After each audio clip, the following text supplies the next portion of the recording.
თბილისი დიდი ისტორიის მქონე ქალაქია. აქ მცხოვრები თითოეული თბილისელის ვალია იზრუნოს საკუთარ ქალაქზე და შეუნარჩუნოს დედაქალაქის პრესტიჟული სტატუსი.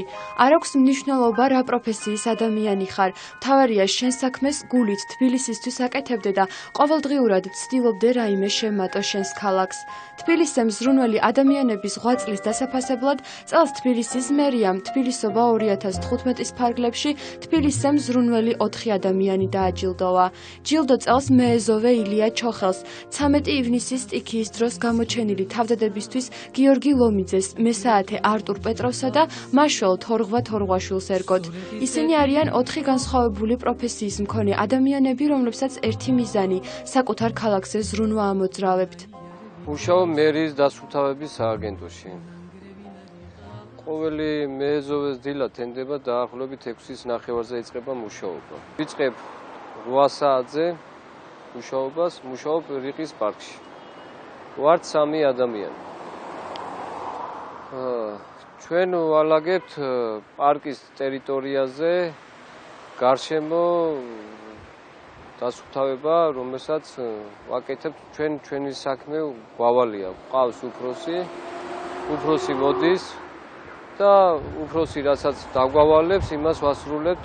ქალაქის დასუფთავებაზე ზრუნვის გარდა ილია ჩოხელი მზრუნველობა მოკლებულ 9 ბავშვს ზრდის.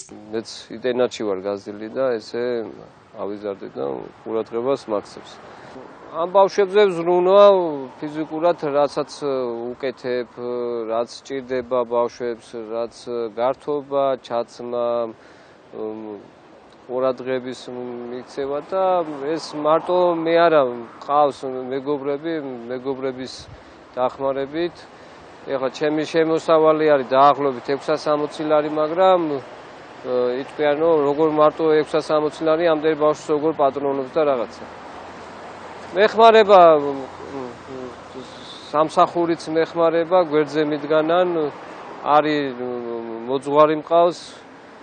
ის რო გითხრათ სტატუსი გმირობა, მე დიდი ხანია მე ამ საქმეს ვაკეთებდი და ძირითადად ის ცოტა შეგრძნება რო რაღაცა, მაგრამ გასაკეთებელი ძალიან მართლა ბევრი არის.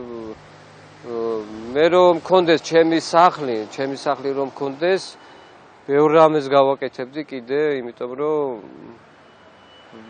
დაჟე ამ ბავშვებს ჩემთანაც წავიყვანდი და ჩემთან მეყოლებოდა კიდე. ჯილდო მომანიჭეს, ამდენი ფულადი დახმარება და ეს ფულადი დახმარება მეც გამოვიყენე, ამ ბავშვებისაც გამოვიყენე და გვერდზე უდგევარ ამ ხალხს და რაღაც.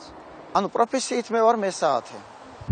მართლა, იმიტომ რომ უკვე 25 წელია ამ საქმეს ვაკეთებ დიდი სიხარულით და მიყვარს ეგ საქმე, ძალიან საყვარელი საქმეა ჩემთვის. ნუ ეს თითქოს დამომავლობით გადმომეცა ეს საქმე, იმიტომ მამაჩემი იყო მესაათე და უკვე ბავშვობიდან უყურებდი სახში საკეთებდა მამაჩემი საათებს და უყურებდი და მე დამაინტერესა და დავიწყე კეთება. თავიდან არ გამომდიოდა თუ ვაფუჭებდი და მე უკვე ნელ-ნელა ამიწყო ეს საქმეც მე. ანუ დილით რო ვიღვეძებ და რაღაცას რო ვგეგმავ, იქი დავიწყებ რომ საათი როგორ უნდა როდის უნდა დავქოქო და მე უკვე დანარჩენი გეგმებს მე იმაშვები გეგმავ. ხა დიდი დრო არ უნდა იმ საქმეს, მაგრამ ძალიან საპასუხისმგებლო, იმიტომ რომ ყოველდღე უნდა ახვიდე და ყოველდღე უნდა დაქოქო ეს საქმე. ხანდახან მიწევს რომ ორჯერ დღეში ავდივარ და ვქოქავ, იმიტომ ის მუშაობს 25 საათი და მეტი არა. ანუ ამ დროში უნდა დავქოქო ეს საათი, ვარ და გაჩერდება.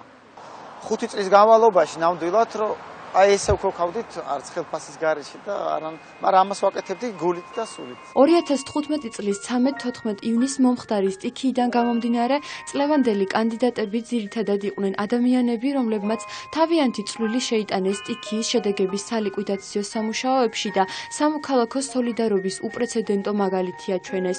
ასეთი იყო ტაქსის მძღოლი გიორგი ლომიძე.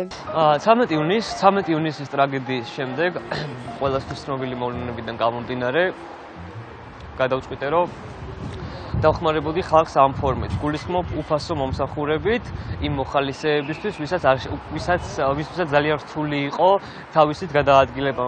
მithumetes გავრცელდა ესეთი ინფორმაცია, რომ სამართო ტაქსები არ ისვავდნენ ამ გადავახიანებულ მოხალისეებს, იგივე სიტუაცია იყო ტაქსებთან დაკავშირებით, ან ეუბნეოდნენ გაორმაგებულ თანხას, მე ფიზიკურად არ შემეძლო მათი დახმარება, გულისხმობ ნიჩაბზე მუშაობას და ასე შემდეგ და ასე შემდეგ. ამიტომ გადავწყვიტე ჩემი საკუთარი მანქანით მომსახურებოდი მათ სრულიად უფასოდ და უსასყიდლოდ. პრემიერ-მინისტრის განცხადებით ჩემთვის ძალიან მოულოდნელი იყო პრემიერის განცხადება ჩემთან დაკავშირებით და მან თბილისის მერს სთხოვა ჩემი დასაქმება რომელიმე მერიის ერთეულში. ჩემთვის რა თქმა უნდა მოულოდნელი იყო და სასიხარულო ყველაფერი. დღესდღეობით მუშაობ ნაძალადების გამგეობის ადმინისტრაციაში. უკვე მეორე წელია დედაქალაქის მერიამ თბილისზე მზრუნველის ჯილდო დააწესა. პროექტის მიზანია საზოგადოებას გააცნოს ის ადამიანები, რომლებიც თავიანთი მზრუნველობითა და ცხოვრების წესით ქმნიან ჩვენი ქალაქის ისტორიას.